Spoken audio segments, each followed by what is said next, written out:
হরে কৃষ্ণ। সুধী সজ্জন গৌর ভক্তমণ্ডলী, আজকে আমরা আলোচনা করতে যাচ্ছি যে কোনো খারাপ ব্যক্তিও যদি ভালো ব্যক্তি বা ভালো ভক্তের সঙ্গে যুক্ত থাকে, তিনি কিভাবে মহাপ্রভুর দৃষ্টি আকর্ষণ করবেন তার একটা জ্বলন্ত দৃষ্টান্ত আমরা আজকে আলোচনা করব। না, জগন্নাথপুরীতে সার্বভৌম ভট্টাচার্য মহাপ্রভুর একজন প্রিয় ভক্ত ছিলেন। তো তিনি মহাপ্রভুকে তার বাড়িতে নিমন্ত্রণ করে 56 রকম রন্ধন রান্না করে মহাপ্রভুকে ইনভাইট করলেন। তো তার জামাই অমক ওখানে এসে উপস্থিত হয়ে গেলেন। দেখছেন, ওরে বাপরে, সন্ন্যাসী 56 রকম আইটেম খায়। এটা শুনে, অমকের এই কথা শুনে সার্বভৌম ভট্টাচার্য খুব কষ্ট পেলেন। তিনি একটা লাঠি নিয়ে তাকে তাড়া করলেন। তখন তিনি জামাইকে ধরতে না পেরে তিনি তার স্ত্রীকে বলছেন, আমার প্রভুর সেবায় তোমার জামাই অর্থাৎ অমক যদি আবার দ্বিতীয়বার এরকম বিঘ্ন ঘটায়, আমি প্রতিজ্ঞা করছি যতক্ষণ পর্যন্ত না তোমার কন্যা নাম হচ্ছে সাটি বিধবা হবে ততক্ষণ আমি অন্ন গ্রহণ করব না।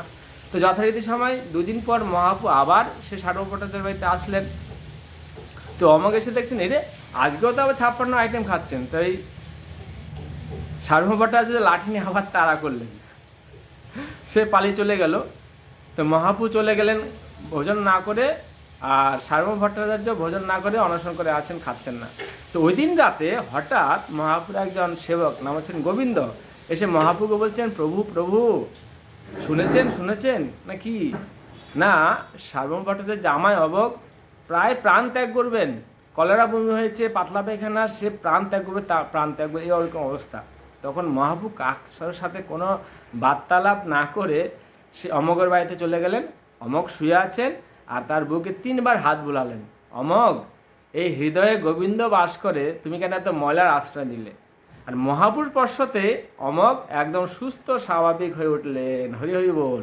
এখানে নীতিশিক্ষা হচ্ছে, মহাপ্রভু বললেন, দেখো অমক, তুমি আমাকে পছন্দ করো না, আমার ভক্ত নয়, কিন্তু তুমি যেহেতু আমার ভক্তের সাথে সম্বন্ধ যুক্ত, আমার ভক্তের আত্মীয়তার বন্ধনে তুমি আবদ্ধ, তাই আমি তোমাকে এসে রক্ষা করলাম বা উদ্ধার করলাম। অর্থাৎ নীতিশিক্ষা, আমি ভালো না হতে পারি, কিন্তু আমি যদি ভালো ব্যক্তির সঙ্গে ভালো ভক্তের সঙ্গে সম্বন্ধযুক্ত থাকি, তাহলেও মহাপ্রভুর দৃষ্টি আমার প্রতি আকর্ষিত হবে। হরে কৃষ্ণ।